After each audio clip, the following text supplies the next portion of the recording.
Assalamualaikum warahmatullahi wabarakatuh.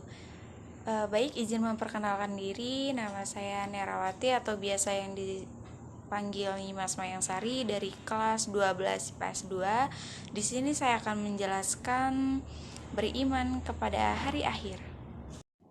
Baik, di sini saya akan membacakan kompetensi dasar, yaitu 1.3 meyakini terjadinya hari akhir, 2.3 berperilaku jujur, bertanggung jawab, dan adil sesuai dengan keimanan kepada hari akhir, 3.3 menganalisis dan mengevaluasi makna iman kepada hari akhir, 4.3 menyajikan kaitan antara beriman kepada hari akhir dengan perilaku jujur, bertanggung jawab, dan adil.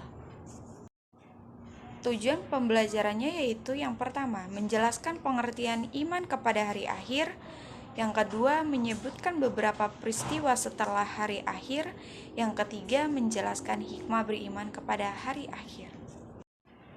Baik, di sini ada peta konsep yang bisa kalian lihat sendiri ya. Baik, langsung saja di sini saya akan menjelaskan tentang pengertian iman kepada hari akhir.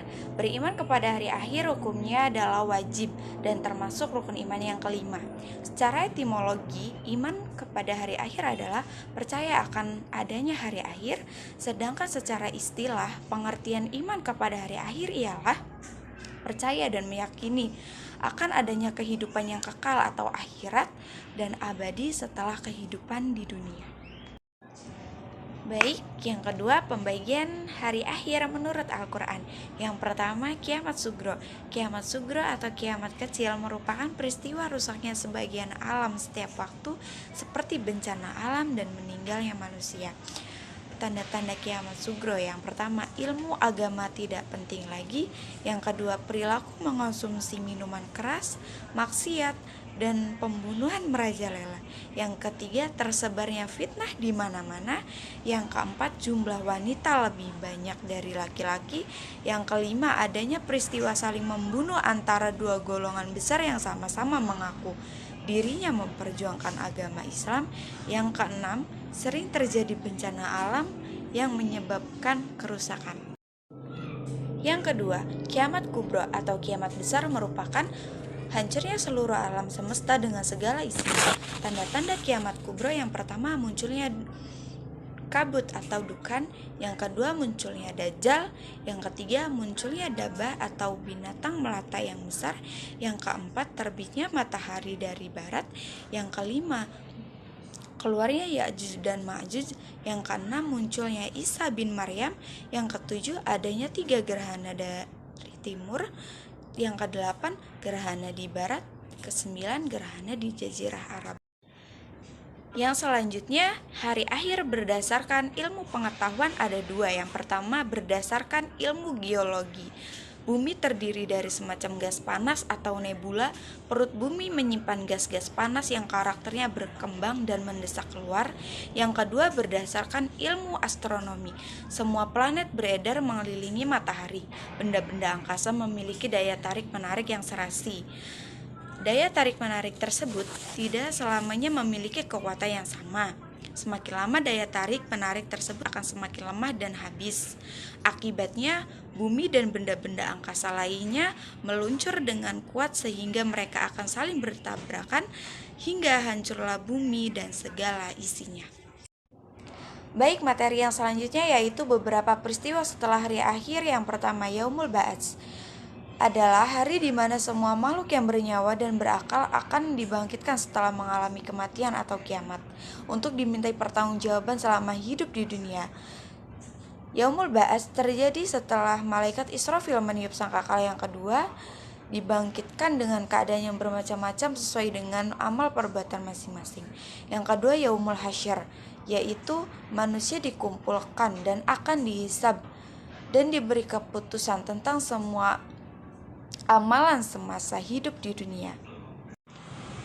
Yang ketiga, yaumul hisab. Yaumul hisab yaitu hari di saat perhitungan amal perbuatan selama hidup di dunia ketika dilaksanakan hisab yang berbicara bukanlah mulut tetapi semua anggota badan yang mempersaksikan sehingga tidak ada satupun perbuatan yang terlepas dari perhitungan.